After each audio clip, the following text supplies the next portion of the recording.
دعائیں مانگنی ہیں اپنی نسلوں کے لیے، امت کے لیے، اس امت کے ہندو، اس امت کے سکھ، اس امت کے عیسائی، اس امت کے یہودی، اس امت کے اللہ کو نام ماننے والے کے لیے، اس امت کے ماننے والے کے لیے۔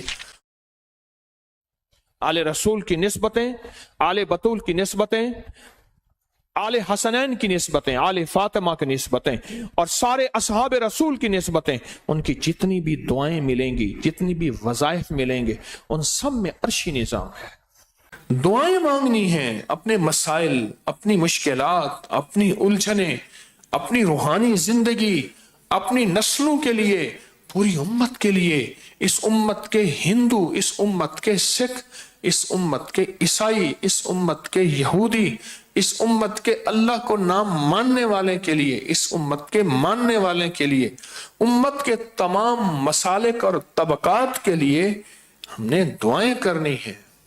اکیلی اپنے لیے نہیں، اکیلی اپنے لیے نہیں۔ کسی نے پوچھا حضرت سے، حضرت مجھے کوئی ولایت کا شارٹ کٹ بتا دے، ایسا ہو کہ مختصر میں ولایت مل جائے۔ تو فرمایا جب کوئی غیر مسلم بغیر کلمے کے مر جائے تو کسی کونے میں منہ دے کے چند آنسو بہا لیا کر، اس پہ اللہ تجھے ولایت دے دے گا۔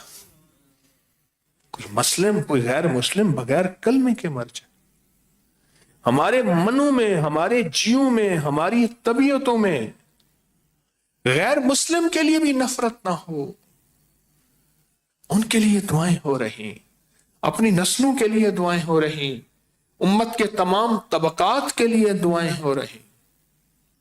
ایک اللہ والے کے پاس ایک بندہ گیا، حضرت دعا فرمائیں۔ فرمایا چھوٹی دعا کروں یا بڑی کروں؟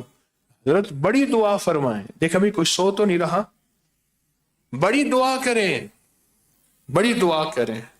تو حضرت بڑی دعا کیسے؟ فرمایا ساری امت کے لیے، سارے عالم کے لیے، ساری انسانیت کے لیے، سارے طبقات کے لیے دعا کر، سارے طبقات کے لیے دعا کر۔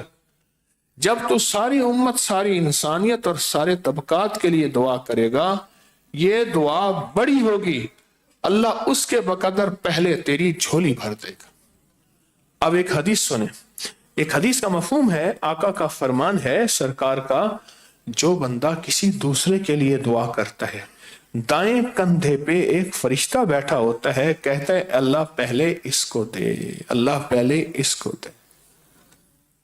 اللہ پاک کو دعائیں کرنا، اور ایسے بندوں کے لیے جن کے لیے کوئی دعائیں کرنے والا نہ ہو، کوئی دعائیں کرنے والا نہ ہو، ان کے لیے دعائیں کرنا، ان کے لیے دعائیں کرنا، ان کے لیے دعائیں کرنا۔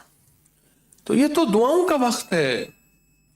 آپ حضرات اپنا گھر بار چھوڑ کے تشریف لائے ہیں، آپ دور پرے سے یہاں تراویح پڑھنے آئے ہیں، یہ سارا وقت، تمام لمحے اور تمام ساعتیں، یہ تو دعا کا وقت ہے۔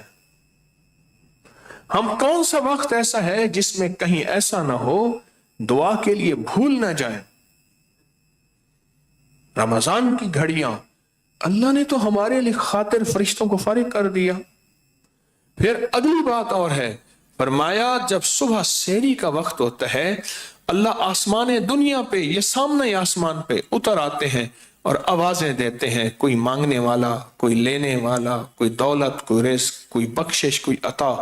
اللہ پاک کی رحمتیں مسلسل پکار پکار پکار، اور اللہ پاک بلا رہا اور کہا آؤ مجھ سے لے لو، آؤ مجھے سے جھولیاں بھروا لو۔ اللہ پاک جل شانہ نے آپ کو چنا ہے۔ یہ بہت قیمتی لمحات، بہت قیمتی لمحات ہیں۔ ان قیمتی لمحات میں اپنے آپ کو دعاؤں پہ لگانا اور دعا کے لمحے تلاش کرنا، لمحے تلاش کرنا۔